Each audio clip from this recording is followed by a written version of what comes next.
Hello कौन? तेरा बाबू हूँ। हेलो कौन? तेरा बेबी हूँ। अरे कौन हंस रहा है? अरे मैं तेरा जानू हूँ। अच्छा चाइना से आ गए?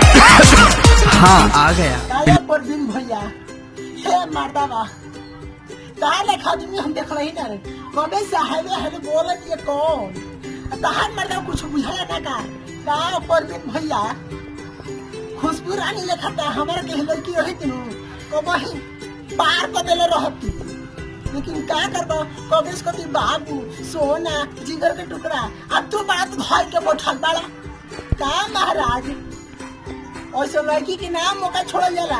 तुम्हारे लिए चाइना से ढेर सारा गिफ्ट लाया हूँ।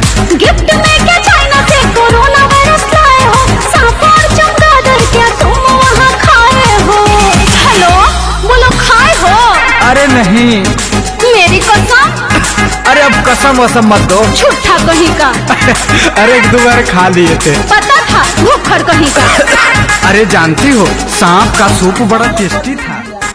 देखो तेरा सगरो लॉकडाउन लगल बा आ वो ऊपर से चीन में तू चल गइल आ लिया तो बड़ा एगो लड़की मांगो तो भी तो तू दे तेरा गिफ्ट में तो थी कोरोना वायरस से का महाराज ओहो हवा से खुशबू रानी मंगती नु अब समझ ला हम का दी थी